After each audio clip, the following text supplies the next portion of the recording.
Welcome everyone to David Dudley Outdoors, and today is going to be good eats with deer backstrap. When it comes to deer backstrap, it's probably one of the best cuts off of a deer. We know it's tender, we know it's very flavorful, it's got some marbling in it, but when it comes to preparing deer backstrap, I gotta tell you, I'm about to give you the best secret of all. It is a crowd pleaser. Whenever I cook this around the house, everybody just raves about it.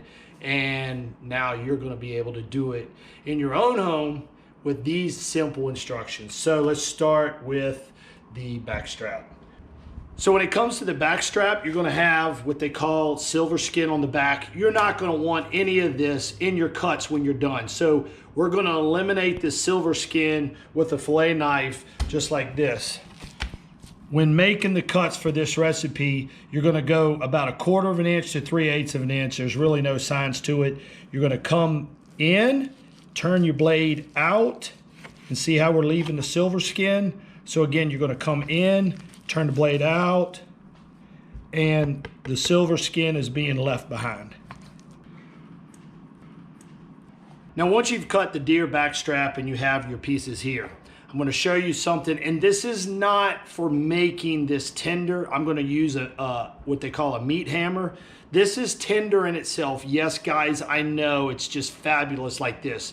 But for what I'm about to show you, I'm basically making it a little bit thinner for wrapping purposes. So I'm going to take a hammer. As you can see, you got a big hammer side and a small hammer size. I like to use the small. I don't like to break the muscle up that much. So you're just going to, what I'm doing,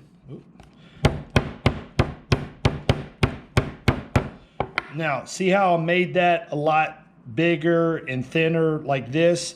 This is only for wrapping purposes, which we're going to insert in here in just a second.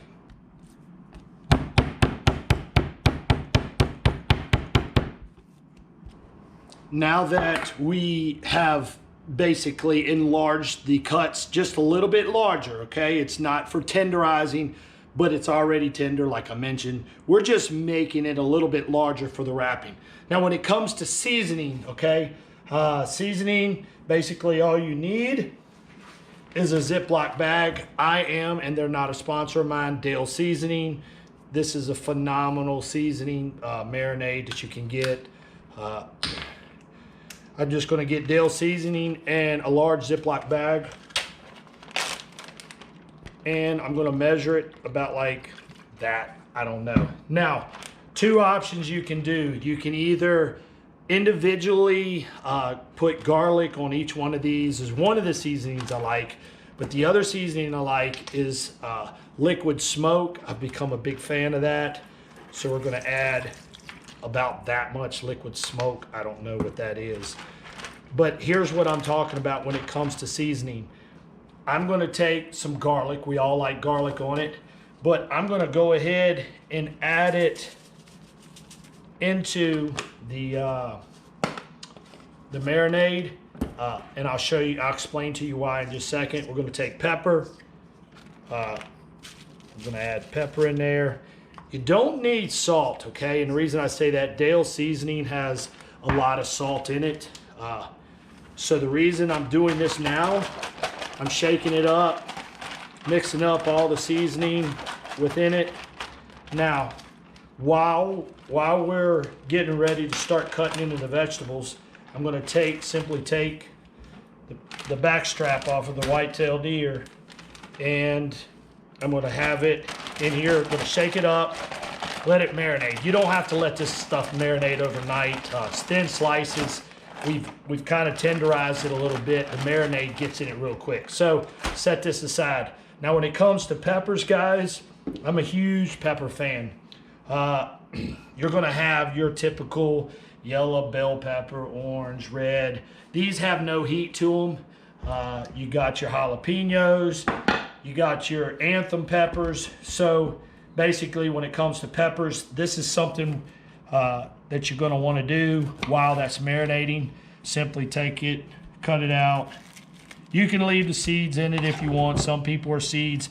But you're going to cut it to the length that we just did our backstrap. So when you cut it, like this is a fairly long pepper. You're gonna cut it to lengths like this. That's a little bit long. So we're gonna just prepare this and have that ready. So there's that pepper. Is gonna do the same thing with this pepper. This is a long pepper. This pepper actually has about the heat on it is between 500 and 1,000. Another ingredient that's going to be going in this is bacon. And when it comes to bacon, probably one of the biggest mistakes I see people make is they wrap it in bacon from the beginning.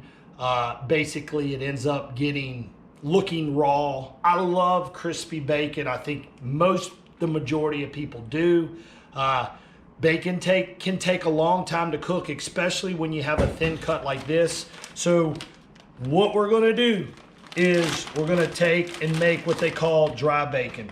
And if any of y'all know, I am a Wright Bacon fan. They're not a sponsor of mine. So basically, I got a microwave bacon pan, and you're just gonna take the bacon and cut it in thirds. So if you have a strip, just measure it out, cut it in thirds. We know bacon is gonna shrink in size. Then once you have your stack, just cut your stack in half like this. Cut your stack in half. And cut your stack in half.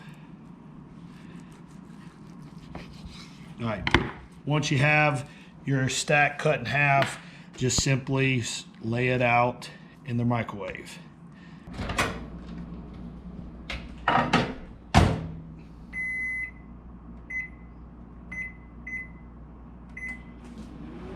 One of the other key ingredients is cream cheese, and basically I buy it in the block naturally, and I'm going to show you what we do with this. This is the prep work that you're going to do. Basically take the block out. You want it kind of fairly cold because it cuts a lot better. You're going to go down, and then once you cut it, you're going to cut it into small chunks like this right here. Okay, so you're going to get, if it breaks apart, guys, just put it together. Okay, so we're gonna have chunks of, that's why I said it's important to have it cold. Basically, we're gonna come down, cut it, come in, make it 3 cuts. You have it here, have it here, and have it here. So now comes the fun part. And basically, when you have a crowd, or whether you're doing it for your family, it doesn't matter. When you're preparing the back straps off of these deer ready for it to cook, you can set it up buffet style. What I mean by buffet style, we have our dry bacon. And guys, this is very important to have dry bacon. Give the crowd a hot pepper, a mild pepper, extremely hot pepper. We got cream cheese. Basically, you can stuff with whatever you want. But so here we go. You're going to need some round toothpicks, and these have been marinating, long enough. So you're just going to take, and as you can see, the peppers and garlic have already spread all over. I don't have to do that on the grill. You're going to take round toothpicks like this. What I suggest is to break them in half. They grill a whole lot easier. You got 2 halves. You're just basically going to take the whatever you want, whether it's dry bacon, cream cheese. I like mine to have a little bit of kick to it, so we can add jalapeno peppers and an anthem pepper. And here we go. We're simply going to roll this up, okay? See how I flattened it out? You saw that earlier. We're going to take 2 pieces of the toothpick. I don't like a full toothpick because when they're on the grill, that makes them harder to flip. And we're ready. I'll show you one more time. Basically, take your meat, whatever, if you're a pepper. That's why I said to some of these peppers, you might have to just thin it down. If you love bacon like me, add a lot of bacon. Add that, maybe another anthem pepper. Wrap it up. See how it's able to wrap up? That's why it's important. You're going to take 2 toothpicks. Make sure you tell the crowd when you are cooking that they pull two toothpicks out of every one so nothing happens. And there you go. You have the wonderful backstrap ready to go. Now comes the fun part. So when it comes to cooking deer backstrap, one thing you want to do is get your grill as hot as it'll go. This is a high temperature muscle. This is a muscle that wants to be cooked at a very high temperature, very fast to season it. There's muscles that are a slow cooking muscle that you want to just slow cook it all day to break down that muscle. This is a very high heat, it's tender, and it's ready to go. So now that we've got our grill smoking hot, as you can see, I like to just do the David Dudley flip. Throw them on there, get them on there, spread them out a little bit. All right, now we want to shut this lid as quick as we can. It's not going to take long, guys. It's all in how you want it. If you're a red meat and you love a lot of blood in your meat and that's how you like to cook it, then it's yours. I'm not going to sit here and tell you minute-wise. It doesn't take long to cook this.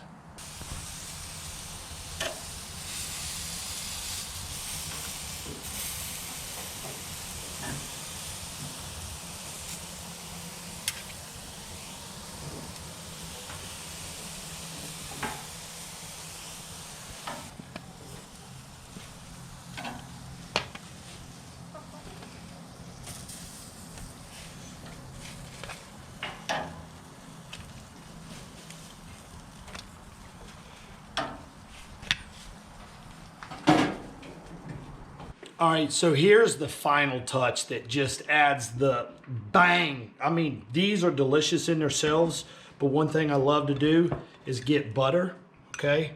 Just get whatever flavor butter you like. You're gonna get butter, put it in there.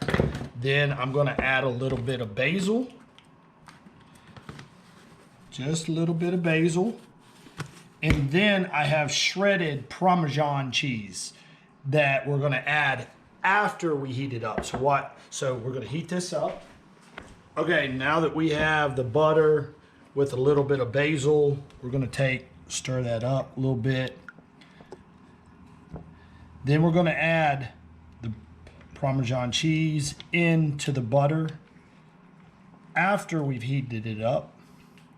Now, we're simply gonna take this and this is just fabulous.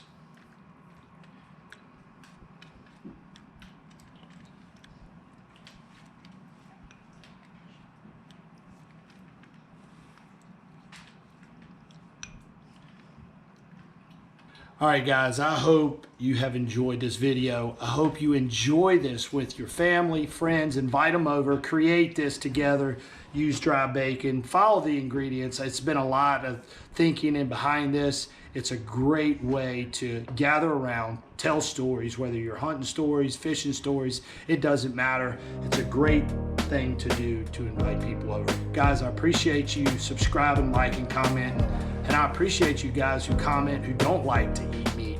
It always adds to the channel.